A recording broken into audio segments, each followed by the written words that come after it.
All right, well, it is 10:34, so I will start now. So good morning, everyone. Looks like we have lots of people on the webinar already, 74, so that's my green light to go ahead and get started. So I'm Alejandro Huerta. If you don't know me yet, I'm the AHSC Program Director at Enterprise Community Partners.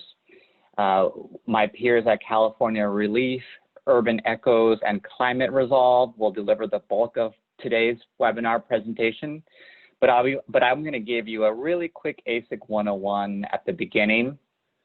Before doing that, though, I want to thank you all again for attending today's webinar, which will give you the specifics on how to successfully incorporate urban greening, climate resiliency, and air pollution mitigation measures into your applications for the Affordable Housing and Sustainable Communities Grant Program, which I like to refer to as AHSC.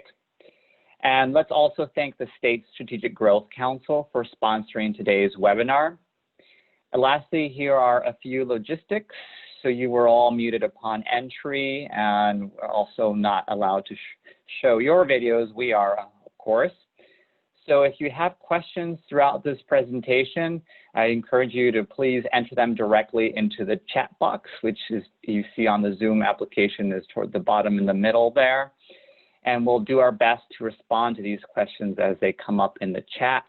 But if we don't get to them, we will save time at the end of the presentation today to answer those questions that have been unanswered. And we'll also follow up in an email with the actual slides of the presentation, a link to the video recording, and a Q&A document. So with that, let's move on to the next slide. Great, thanks. So today's webinar is the last of 6 in our 2020 AHSC webinar series that you can see here listed on this slide. All the webinars have been recorded and will be on the SGC website. So if you didn't get a chance to listen to the earlier ones for whatever reasons, they'll all be on the SGC website for you to check out on your own time. Next slide. So let's do a really quick AHSC 101.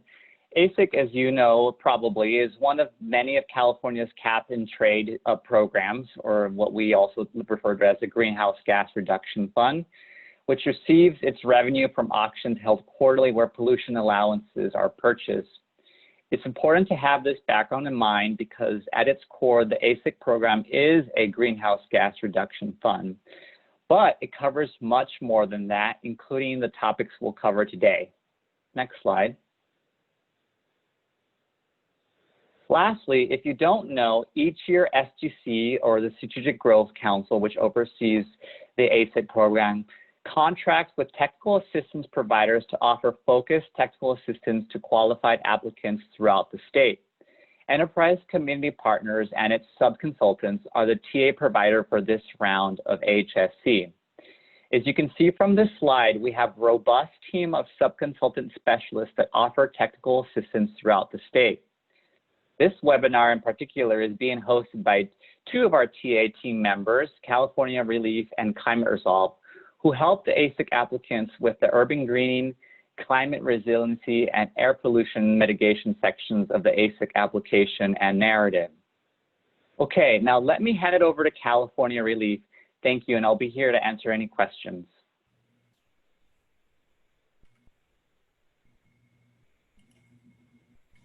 Thank you so much, Alejandro, and thank everyone for coming here today. Again, I want to thank Enterprise for hosting this and Strategic Growth Council. It's really great to be able to be here with you all today, and of course, my partners at Climate Resolve to share with you over the next 45 minutes or so tips and techniques to maximize your score within the AHSC application as it relates to climate resiliency, air pollution, and urban greening. We've got a full agenda, so we're not going to spend a lot of time on just introductions, and we're gonna kind of dig right in. But I just wanted to give you this brief overview, and as Alejandro said, there will be opportunity for questions and answers at the end. So a little bit about my organization, California Relief. We work statewide with a network of nonprofits across California, approximately 100 groups engaged in urban forestry on the ground throughout California. This includes local conservation corps, nonprofit organizations, environmental justice groups, all committed to greening our golden state, as we like to put it. My job, I'm the Director of Public Policy and Grants within the realm of public policy. We work and advocate for funding for urban forestry and urban greening at the state capitol and improve policies surrounding these issues as well, all through the lens of climate change and environmental justice. My partner today, Colleen Ravden, the founder and CEO of Urban Ecos, has much experience in this field with landscape design, species selection. She's been a critical partner in helping us identify the appropriate species to plant throughout the states. She is also the co-writer of the original Urban Tree Carbon Calculator, which was the tool that the Air Resources Board originally used to capture greenhouse gases in the urban greening and urban forestry space. She works with me on another element of California Relief's mission, which is our grants program. So we are actually a grants administrator, and we do provide technical assistance and grants to nonprofit organizations throughout California. So today we're gonna switch off and guiding you through some tips on the urban greening elements. Right now though, I wanna provide an opportunity for my colleagues at Climate Resolve to tell you a little about themselves. Thanks, Chuck. So I'm Bryn Lindblad. I'm Climate Resolve's Deputy Director, and you'll be hearing shortly from my colleague, Natalie Hernandez, Climate Resolve's Associate Director of Climate Planning and Resilience. So a bit about us, Climate Resolve, we are a nonprofit based in Los Angeles. We believe that climate change is a big global problem, but that many of the solutions to it are local. And so we focus on making climate change relatable on a scale that California communities can react to, can act on. And so we seek out opportunities to not only reduce harms, but also to improve lives and empower people. So we work on policy and legislative issues at the state and local levels, such as advocating for funding to help people bike or walk or take public transit in their neighborhoods. We also work on community projects, such as getting stormwater designs to capture rainwater and installing roofing and other surface designs that reduce urban heat. And we do a good amount of outreach and research on behalf of utility companies also, such as LA Department of Water and Power and Southern California Edison, to make their rebates and resources more accessible to communities. And lastly, we do some technical assistance work for some of the state's climate investment programs, which is why I'm here talking to you today. Next slide, please. So we're going to start by looking at a little bit of scoring overview in the program. But before I dive into that, I would like to ask our participants in the webinar today to turn to the chat and let us know if you've applied to the AHSC program before, so a yes or a no. And then if you're considering applying in this upcoming round 6, and let's say that on a scale of 1 to 10. So 10, you're really likely to apply this year. So yes or no, whether you've applied in the past, and then a scale of 1 to 10, 10 really likely you're going to apply this year. I'm just trying to get a sense of who we're talking to today. Okay, thank you for those responses coming in. All right, a lot of people really likely to apply, and that's great to hear. So for those of you applying, maybe you know AHSC is a very competitive program. And so if you're going for this funding, we really want you to be in it to win it, and do your best to get your application scored with as many points as possible. So that's why we're here, to help you figure out how to rack up those points. And there are a lot of different scoring categories that you need to make sure you're crossing your T's and dotting your I's, and not forgetting about, not neglecting any of those sections, but we don't want it to overwhelm you either. So just make sure you're getting to it all, and I think you'll do a great job. So if I could have the next slide, please. Okay, so this is a little look at where the application points are coming from. This is the quantitative scoring section. And most of these points are about how much greenhouse gas emissions are reduced by reducing the amount that people drive. And that's not something we're talking about today. That was covered in a previous webinar on GHG quantifications. But today we're talking about 3 small sections of the application. And so the first you see here is the urban greening part. And this is scored quantitatively. And I want you to also be aware that urban greening is a threshold requirement. And so in order to be eligible for funds from the AHSC program, your project does need to have at least 2 urban greening features with dedicated maintenance for at least 2 years. And Chuck will get into that in a bit, but just want to let you know these 2 points in round 4 of the program, all of the awarded projects got both of these 2 points. So I think you should be seeing them as sort of necessary points for you to get, and don't want to leave those on the table. But that should be doable, and Chuck will get into that shortly.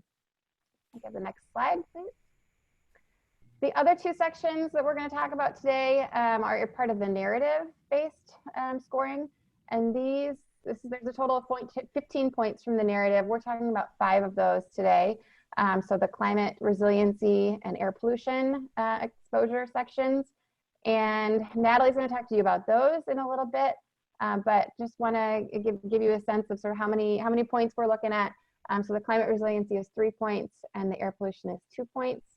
Again, kind of looking back at past awarded projects in round 4, we saw that the winning projects got like 3.7 out of these 5 points. So there's a little more of an opportunity there to be like setting yourself apart from some projects that aren't getting full points here. So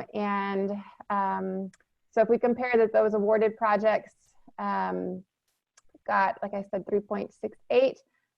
The non-awarded projects were closer down to 2 points. And yeah, I think that is all I was going to say about this point. Next section, please. Next slide. Lastly, before we get into these 3 sections of the application, just want to kind of say there's a reason why we are covering all 3 of these together, because there's a lot of overlap and co-benefits between these sections.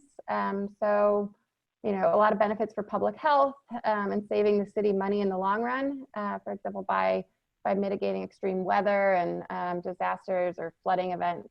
You can sort of do some preventative work there to save in the long run. And so you will notice that the strategies in these 3 topics are pretty complementary. More trees, more shade structures, traffic reducing infrastructure. All of these features also function to help create more livable, sustainable communities, which can make that infill affordable housing more appealing to residents around, and sort of give you a smoother process of getting the project built. So that's the sort of intro. I'm going to hand it over to Chuck now, who will dive into the urban greening section of the application. Thank you so much, Bryn. Really appreciate that. So the first place that we're going to focus on is urban greening, and go through a couple of examples. And one of the things that I do want to mention is, even though we'll be spending just a portion of this webinar on the urban greening, there is a publication that we produced last year, especially for AHSC applicants. During the webinar today, we will post a link to it in the chat so that you'll be able to access that from Enterprise's website, and then I'll also reference it again later on. But I think the first thing we want to do right now is just identify, what are we talking about when we say urban greening? So it is defined in the AHSC guidelines in the appendix, and I posted it here because, as you can see, what we're really talking about is the nature-based infrastructure of your project and nature-based solutions. So the Strategic Growth Council is very clear to incorporate in words like greenscaped pedestrian and bicycle trails, making sure we're talking about urban trees, green alleys, and a variety of other natural infrastructure that contributes to your project. So we'll talk more about the what AHSC and Strategic Growth Council are looking for in urban greening, but I thought it was important first to just give an overall sense of what we're saying when we're defining urban greening. What we're going to do now, real quick, is go through what I like to think of as a 3-step process that we use as technical assistance providers to AHSC applicants, and identifying what we're looking for in your urban greening elements by first assessing the geography. And what I've done here is identified 3 mapping tools that we like to use to really look at what the geography of the project is that can help us identify what the needs are in the community and ultimately what urban greening features we're going to be putting in. So you can see here on the screen that the first one I've identified is Cal Enviro Screen 3.0. This was developed by the state a couple years ago through statute. And this has been a guiding tool for not only the AHSC program, but GGR programs across California. And what this does is uses a set of environmental indicators developed by the state to assign a score to where the project is located and where it falls on the spectrum of disadvantaged or severely disadvantaged communities in California. The higher in the percentage bracket the project is, the more disadvantaged the area is. So what I've done here is just take a snapshot of a project that we did work on last year in the area of McFarland, and this will be a reference point throughout the webinar for my co-presenters. But one of the reasons that we picked this project is it gives a good snapshot of these indicators, some of which are required to be calculated and identified in your application, which Natalie will talk later on about. But overall, it gives the applicant an idea of what they're looking at in terms of what this community is facing as you're considering what your urban greening elements are going to be. So you can see here you have an opportunity to look at the ozone, particulate matter, and this can help you identify, whether or not this community needs shade trees, whether what's the asthma rate, et cetera. So this is a good starting point. The other map that I really like to use, pretty straightforward, it's Google Map. And the reason that I like to use that map is that when you apply your radius of where your project's located per the AHSC guidelines, you're able to just get a snapshot of what are the green features or lack thereof within the community that you're seeking to serve. This could be identifying where's the nearest place to get fresh produce, where's the nearest grocery store, where's the nearest park in relation to where your project's located. If there's a trail, is it shaded? If there's bus stops, are they shaded? So it really gives you a good opportunity to evaluate again what the needs may be for the community. And then finally, CalAdapt is a third tool, which I'm going to leave to my colleagues at Climate Resolve later on, but I did want to highlight here because we'll go into more depth of detail on that. The second step is that once you've looked at those overview geographic pictures, you can start to evaluate what the community needs are based on what you've assessed from those maps. So here's just a handful of examples, some of which I've already mentioned. In the case of the Central Valley, there's a strong likelihood there's going to be extreme heat issues, and we're going to get into extreme heat in much more detail later on in the webinar. But that's one example. Access to fresh produce, that's increasingly important, especially when we're talking about disadvantaged communities and low-income communities. Stormwater management, as we know, flash flooding is increasingly becoming an element of California due to climate change. And so that's another feature that urban greening elements can mitigate for. And then, again, another example, just walking and biking paths. Are they shaded? Are they accessible? Are they something the community is going to want to use? And what can your project do to help shape or improve those areas? So once you've established what the community needs are, you can move on to step 3, which is identifying what you want your urban greening elements to be. And we're going to go through this in a little more detail, but I want to just provide a couple of examples right now that are, again, featured in the publication that I believe Alejandro just linked to a couple of minutes ago. Thank you for doing that. What I wanted to do here was just identify some of the most popular features that are common in AHCC applications. Shade trees, they're almost always a given around an affordable housing structure. They provide numerous co-benefits. Colleen's going to talk a little bit about that. Again, when we're talking about fresh produce, community gardens can be a great outlet for the residents in an affordable housing unit. And then greenscape trails. And I really do want to focus on the greenscape. You can see the picture here. This isn't just a trail that is running from point A to B. You can see there's a lot of shade here, well maintained, and that's what makes it a more of an amenity for the community that you're serving. So with that, I'm actually going to turn it over to my colleague at Urban Ecos, Colleen Ravden, who's going to provide a little more depth of detail. Good morning, everybody. Thanks, Chuck. So I get to take it from the theoretical and down into the nitty gritty on the ground and just talk through some practical examples. So, and give some practical advice too. I think we've got a lot of different kinds of people on this call looking through the names. So some of you are developers or architects or landscape architects. And so thinking through the site design is old hat to you, but I wanted to talk about my process for everybody else and just to sort of give a refresher on how we might think about it from an urban greening perspective. So my first piece of advice is please start early when you're thinking about your urban greening elements. We've had a couple of projects come to us looking for advice on how to accommodate urban greening when they've already reached the construction document stage. And at that point, any changes that are going to be made are very expensive, very hard to do. You're not going to have very interesting components that you can add. So the earlier you start to think about this in your site design process, the better off you are. And so this is the McFarland example that Chuck mentioned earlier. And zoomed in at the site scale, you have a completely blank slate. There's not a speck of anything on that site. That's the red box there. It's the Central Valley, so it's flat as a pancake. But if I start to zoom out a bit and look at the larger scale around it, one of the things that I notice is to the west, that is in the direction that the prevailing wind is going to come from, I see agricultural fields. So I start to think, okay, if the wind is going to be blowing from that direction, at times of the year, it's going to be blowing dust. At other times of the year, it's going to be blowing pesticides and fertilizers into my site. So one of my first ideas might be to plant some trees along that western side to, one more, Chuck, sorry, I forgot which one came first. Some trees along my western side to help block that wind and block that particulate matter. And I also will think, of course, that in this part of California in the summer, or pretty much 9 months of the year, it's going to be extremely hot.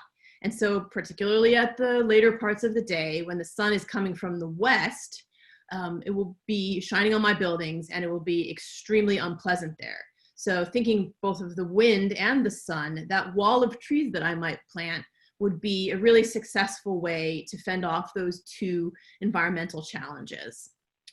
If I'm interested in having a community garden on my project, then I need to think about that early also, because obviously it has to go to the south side of the buildings. It can't be shaded by the structures that are going to be placed on the site.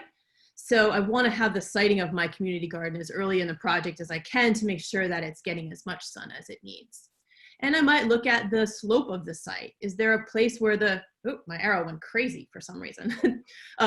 It's not meant to be pointing right at the church. It's meant to be pointing towards the top right corner there. But regardless, looking at the way that the slope, that the water would move across the site, is there a place that's particularly sensible for a bioretention feature or some kind of stormwater feature? And then the last thing that I might look at is what's in the surrounding areas. So Chuck mentioned, for instance, are there parks on the site? So if I look in the relative radius that's given to me by the guidelines, are there green areas that I could connect my site to, that I could work with the city to improve the connectivity through, again, through greenscaped trails? And so the earlier that you start to think about all of these things, the more likely you're going to be able to incorporate them in a creative way and in a cost-effective way and in a way that actually does the most good. So next slide, Chuck. So as Chuck mentioned, I think it's likely that most, if not all, projects are going to incorporate shade trees into their design. And the reasons for this are, for one, they're cost effective. They also provide us an enormous amount of what we call ecosystem services. And a lot of these ecosystem services are relevant to the climate resiliency and the air pollution mitigation that my colleagues will talk about later. So, but listen up at this part, because I can help you think about how these trees provide these ecosystem services to help you craft your narrative. So trees help us by reducing greenhouse gases. They pull carbon dioxide out of the air. They help us reduce energy use by strategically shading buildings and reducing the amount of energy that's required for cooling. When they do that, they reduce the amount of energy required at the power plant level, which also reduces greenhouse gases and also reduces the air pollutants that are created when fossil fuels are burned to create electricity. And that sounds like it's so far down the path, indirect benefits, that it wouldn't be that significant, but it really adds up in in terms of energy conservation, especially in the hottest parts of California. Trees can also help us with stormwater management. So incorporating shade trees is definitely a great idea. But all of those benefits are associated with the size of the tree.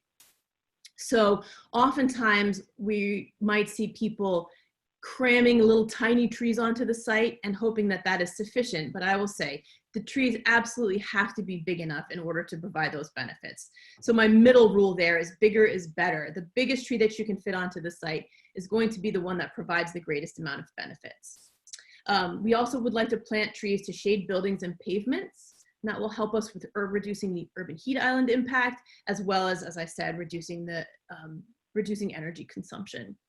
And finally, we would like to encourage you to plant a diversity of species. We've seen in recent years in California a variety of new devastating pests, and I think we can anticipate them considering the global market. We can anticipate that there will always be new pests that attack new species.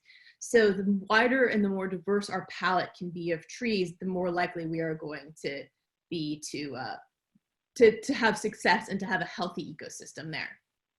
And so my last slide is just a quick list of the trees that we like and the trees that we don't like. And it's not that these specific specimens are critical, but it's that I wanted to give you the gist of the kind of species that we're looking for. Trees we like, as I said, are big. It's often valuable to have a mix of deciduous and evergreen. And it looks like in the comments, a conversation is going on about native versus non-native. And so I'm going to take 1 second and address that, which is in urban settings, we do not have a native environment.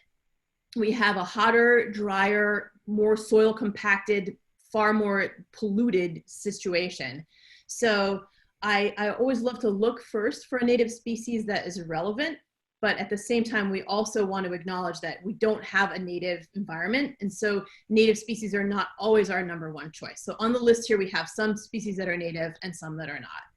And then the trees that we don't love so much tend to be the ones that are small and pretty and delicate and can fit anywhere, but at the same time, again, are providing really almost negligible benefits.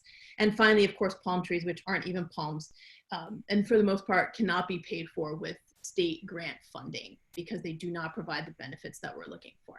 That is my section. Thank you so much, Colleen.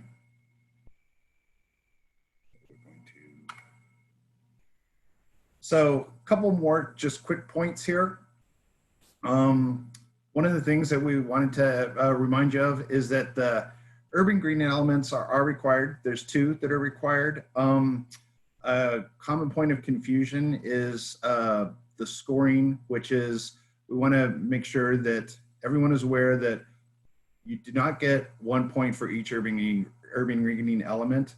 Those points or the urban greening elements are required. Your points come from how much you're spending on those 2 urban greening elements. So if you're spending over $100,000 but under $200,000 for your 2 distinct urban greening elements, you're getting 1 point. If you've gone over 200,000, that's when you accrue the 2 points. But the urban greening elements 2 are required regardless.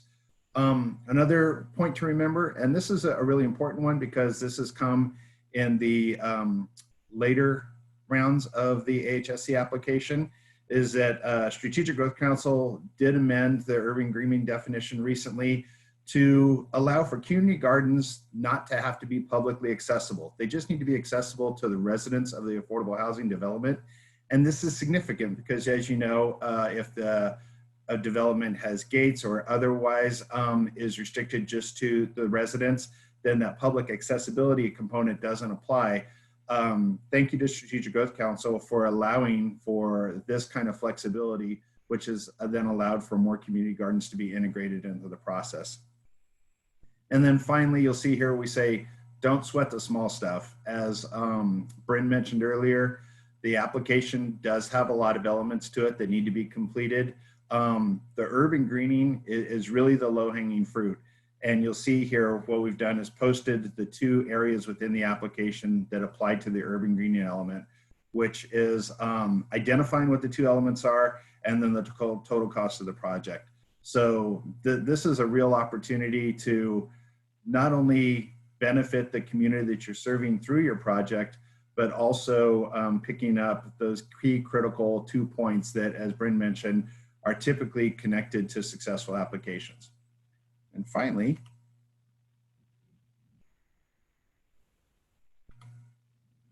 I have lost control here, and it's back.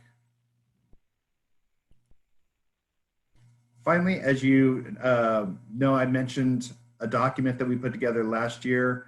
It's Urban Forest and Urban Greening, a guide to green infrastructure for AHSC applicants. Much of what we've talked about today can be found and further explored within this document. Also, we've linked to partners that can be part of your process at the local level, whether those are the urban forestry groups that I discussed earlier, local conservation corps, which can also develop or can contribute to your workforce development part of the application, local land trusts if you're planning on doing parks or community green space. All these are great partners at the local level. We also give examples of projects that have been successful in integrating urban greening features into their AHSC application, and additional resources that we've covered today. So I believe Alejandro just connected the link again in the chat. Thank you so much. And with that, we'll be happy to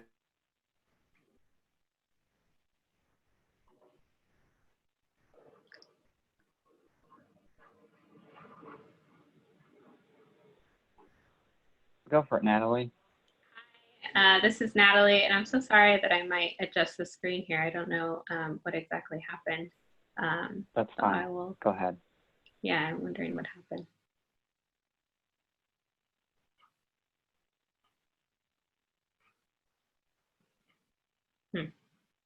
Okay, well, I will keep us moving along, and I apologize if I kind of run through this. I know we want to have time for some questions at the end. But thanks, Chuck. I'll go over tips on how to get the full 3 points available for the climate resiliency section. And before I jump into this section, can I ask participants to type into the chat what climate impacts might your project area be dealing with that you know about? Here are some things to take into account when thinking about climate resilience. We know communities are increasingly being hit harder with the impacts of extreme weather events like droughts, sea level rise, flooding, wildfires, or heat waves. We also know that communities need to build preparedness through social networks as well as physical infrastructure. Therefore, climate resilience is knowing the impacts and creating strategies to be prepared and withstand those impacts. There are 2 overarching steps in addressing climate resilience in the AHSC application. The first overarching step is assessing the climate impacts, and there are 4 actions that should happen concurrently. One action is using the state's climate adaptation assessment matrix on the SGC website as a guide. The matrix asks applicants to report out data on 4 types of climate impacts: heat, precipitation changes, sea level rise, inland flooding, and wildfire. It's important to fill out as much of the matrix as possible, but just know that not all climate impacts are applicable to your area. For example, if you're more inland, your projects would not have to report sea level rise.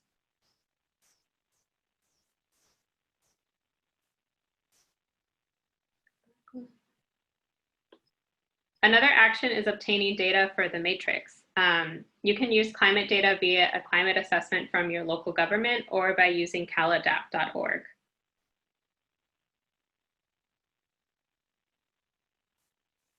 Most applicants opt to use CalAdapt since it's the state's recognized data hub and it's easy to find the information following the matrix instructions. For example, I'll walk through a demo of how to get a number of extreme heat days for the McFarland area.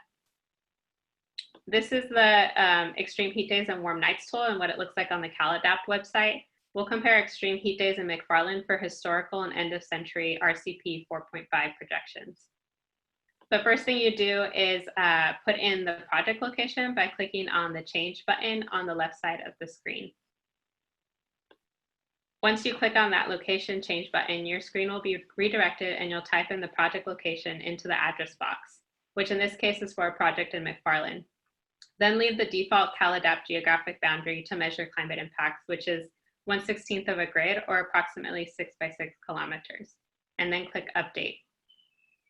Here you'll see that the threshold temperature for McFarland is 106 degrees, 106.1 degrees, which means that any day over that percentile, that temperature, is considered an extreme heat day in McFarland. So over 106.1 degrees is actually very hot.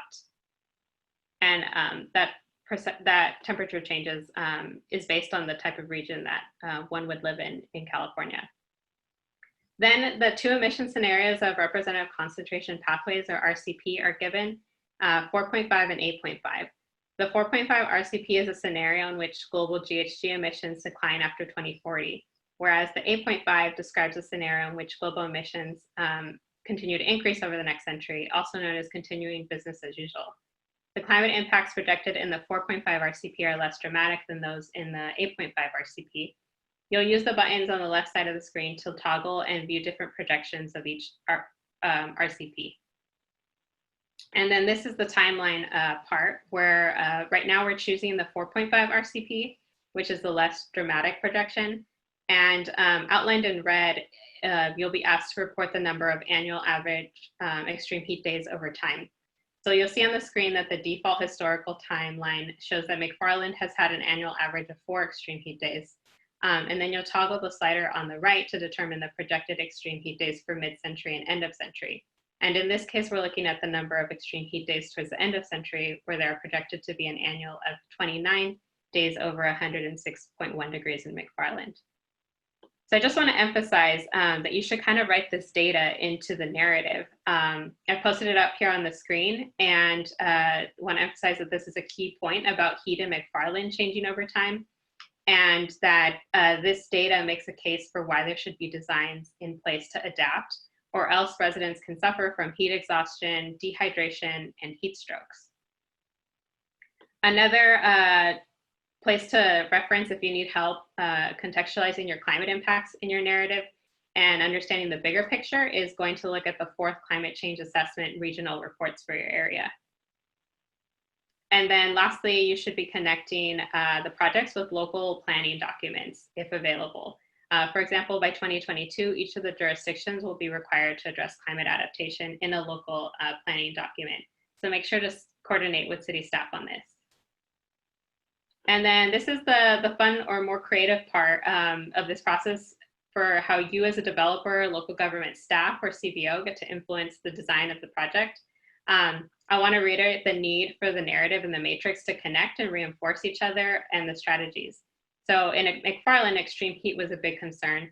And some of the strategies might be to install a bus shelter along with trees, or make the roof on your building have reflective cooling materials. Other example strategy designs are bioswales for stormwater capture and to prevent flooding. Then with precipitation changes and to adapt to long period of drought, we suggest water efficient fixtures in the affordable housing development. And for wildfire prone areas, creating defensible space is important. Again, these are just some examples, and there's more information in our tip sheet linked in the slides, and we'll also drop it into the chat box. The next section that I'll go over is how to put forth an application to get the full 2 points for air pollution mitigation in the narrative. As Chuck mentioned, there's a step that includes Cal EnviroScreen, and in Cal EnviroScreen, you're actually required to report 4 categories: the toxic releases, diesel, PM 2.5, and traffic density. If you can, investigate the source of air pollution to show that you have an understanding of the neighborhood. For example, your project might be near freeways or high traffic roadways. So you can look at the number of vehicles that go by on these roads by investigating Caltrans data. Then in the narrative, you might want to describe the harm from this air pollution if unmitigated. For example, residents may be more prone to respiratory disease if there are no design strategies incorporated into your project.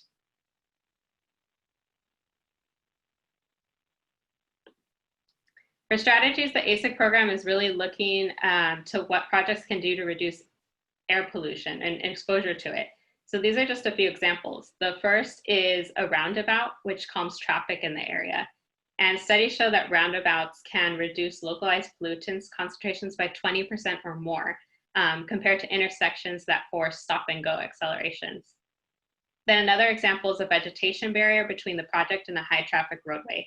Studies show trees and vegetation assist in turbulence and dispersion of up to 22% of near roadway pollution when strategically placed to mimic a solid barrier.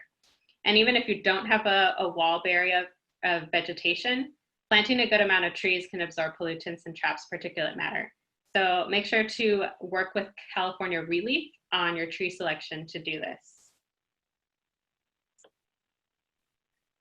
Another strategy is using high efficiency air filtration, MERV 14 or higher. Air filtration devices installed on an HVAC air intake system remove 80 to 90% of indoor particulate matter. And one important component is identifying who will also replace the MERV filters to ensure for maintenance and regular inspections. And lastly, another strategy is designing the building to have corridors characterized by varying shapes, heights, and open spaces to encourage airflow between the housing units. Now I'll turn it over to my colleague, Bryn Lindblad, to wrap up. Thanks, Natalie. Yeah, so to kind of recap the recipe Natalie's laid out for those two sections on climate resilience and air pollution, we say first go get the data, look at sort of what are the conditions that environment is facing or expecting, and then kind of internalize that process. Why does that matter? And lastly, get at what sort of strategies your project is going to do to address those conditions. We're here to kind of make sure you're not skipping any of those steps, sort of hitting all parts of the recipe. But let's see, I want to just recap. This is where the points for all the points in the application come from.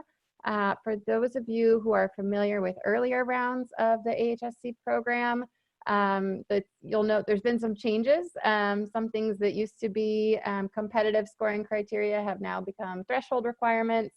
And other areas that used to be scored in a more subjective way have become more specific on what you need to get those points. So the three sections we talked about today, urban greening, climate resilience, and air pollution, are some of the newer sections. And they will no doubt continue to evolve a bit from round to round, all sort of with the aim of making them more user-friendly for you and to be uplifting current best practices. So I would say sort of watching how this program has evolved, the AHSC program I think tries to strike a balance between not having you program applicants jump through too many difficult hoops, but yet trying to get the most bang for the buck, the most sort of multi-benefit impact out of the state dollars whenever there's an opportunity to do so. Lastly, just want to say, you know, the sections we talked about today, if you approach them in a robust or thoughtful way, you can be getting sort of spillover points in other sections too, such as community benefits and workforce development. And want to stress that the earlier on you start in your planning process to think about these elements, the more opportunity there is to do some really neat stuff. So we'll turn to Q&A soon. You'll have a chance to chat your questions in the chat box. But just before we get there, want you to feel convinced that the 7 points we talked about today are attainable and that we're equipping you with the resources to go out and get those 7 points.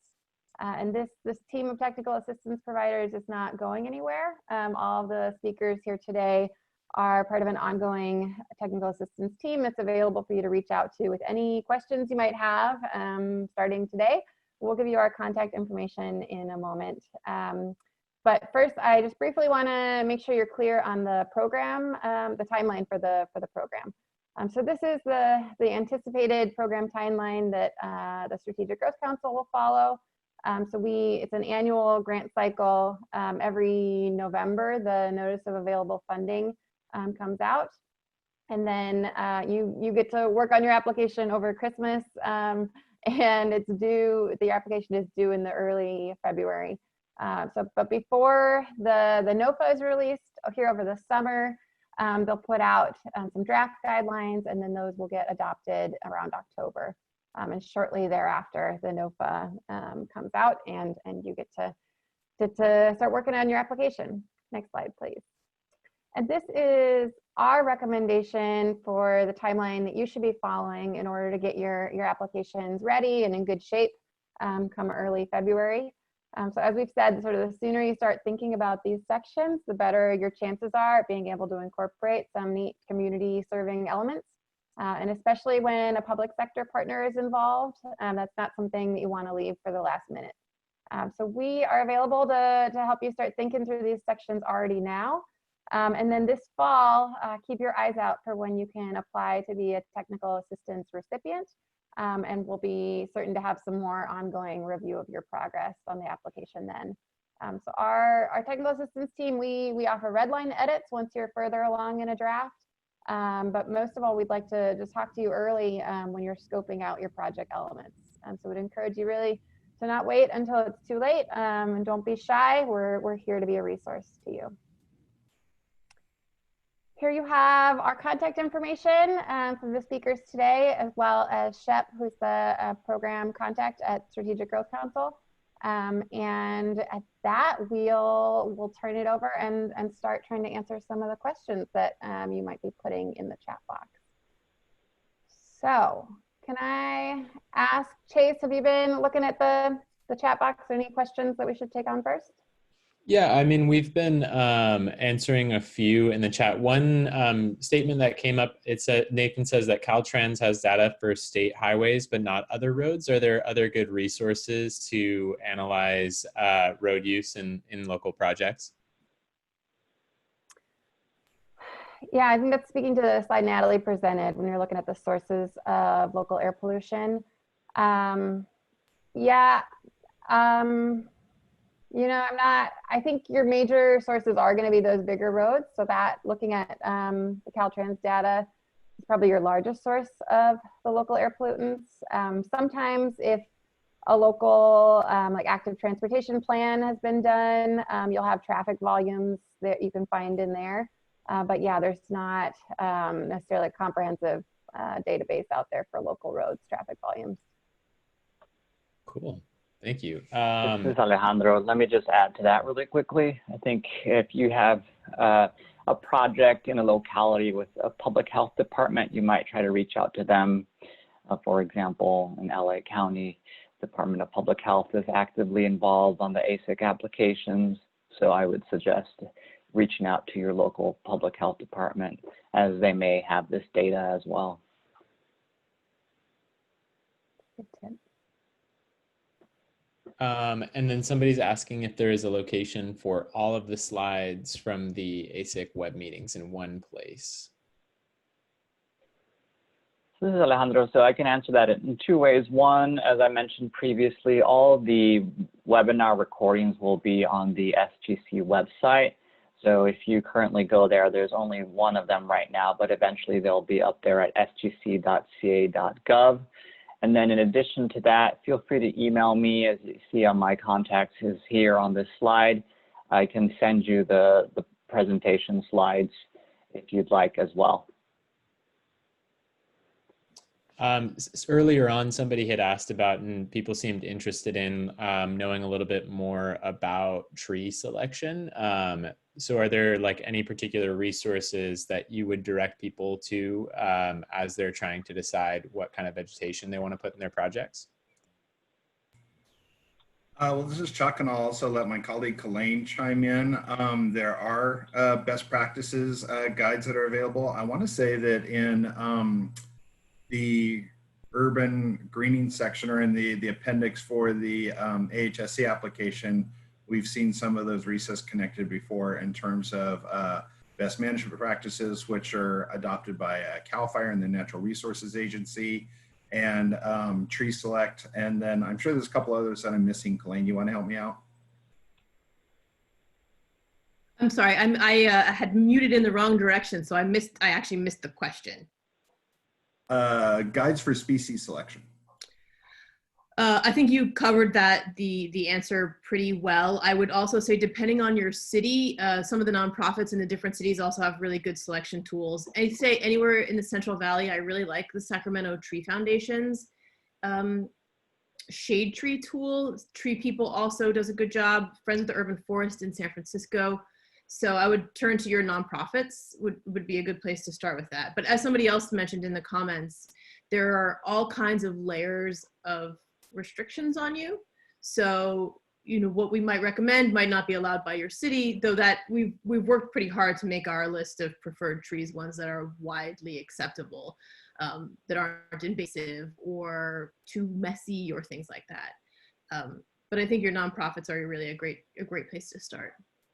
And I think in the resource that we put up linked to a couple times, we actually linked to a couple of the items that we identified today. In addition, California Relief did a publication called Trees for the 21st Century, which definitely has those links. And so you can contact Colleen or myself to get a copy of that. And I also want to speak to a question that I did see come up. It wasn't so much a question as a statement that talked about how sometimes within certain local governments or cities, the species that are allowed by the city can be very limiting, and therefore the choices and the scope can be very narrow.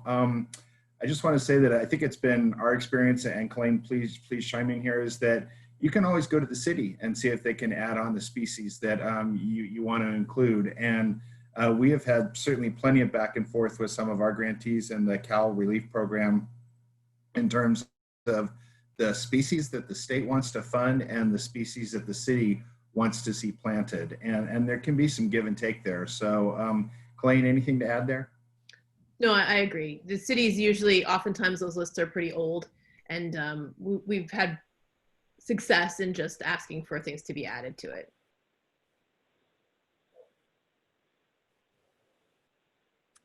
Great. I'm seeing here a good tip from one of our participants, noting that the MERV 14 filters are quite large, so they need to be designed into the building from the start. Again, this kind of the earlier you start thinking about incorporating these elements, the more possible it is. And then we have a question that is, do you anticipate that there might be new filtration and hydration standards due to COVID-19? That's a good question. I can speak to our experience in LA trying to get more hydration stations out there. We've been leaning towards designs that have the dispenser that's kind of up in an enclosed area, so people can't be touching the sort of the spout that's releasing the water. So that would be a tip I would say, look for a model like that. But I haven't heard of like new health department standards coming down.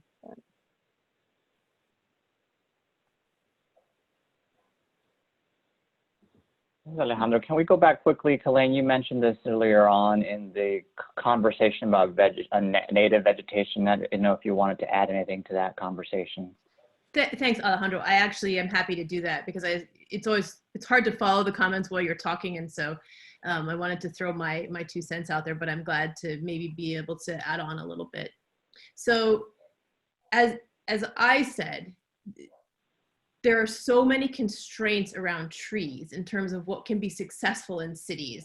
Cities are hotter and they're drier and they have bad soil and they have air pollution from cars, and they can't be messy because you can't plant trees with messy fruit that lands on the sidewalk that gets tracked into businesses, and they can't have fragile limbs because they might fall on people and cars.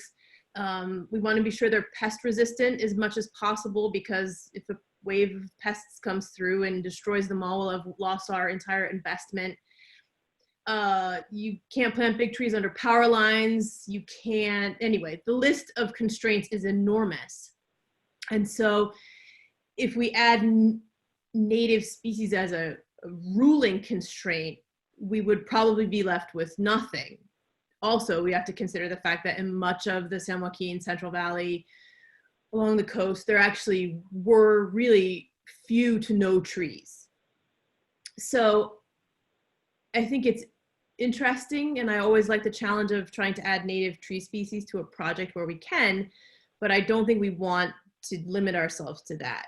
I think where we can bring a lot of exciting native vegetation into a project is one layer down.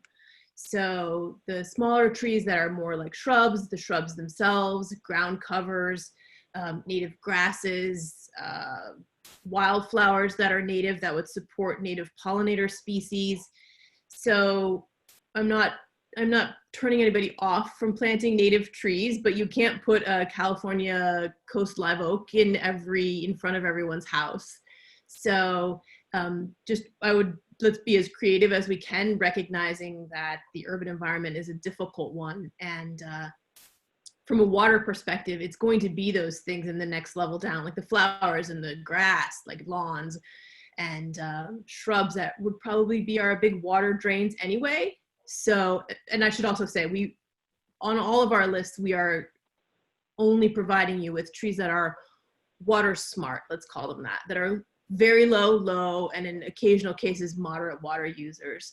And most of the funding in California, again, will not pay for trees that require substantial amounts of water. So the water component is something that we can definitely, we look to other parts of the world that are as dry as California, Australia, the Mediterranean, for species that will survive under the water challenge conditions that we have now. Great, thanks, Kalaine. And we have about a minute left, so we'll just wait to see if there's any last minute, literally, chat box questions.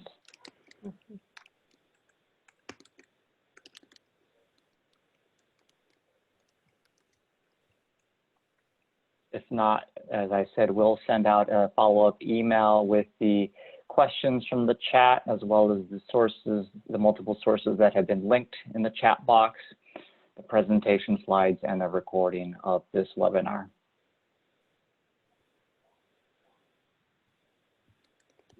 Well, with that, it is 11:30. Thank you all for your participation. Once again, please feel free to reach out to us if you have any questions. I'm going to save today's chat and then end the recording, and hope that the rest of you have a good day. Take care. Thanks, everybody. Thanks all. Thanks everyone for joining. Bye.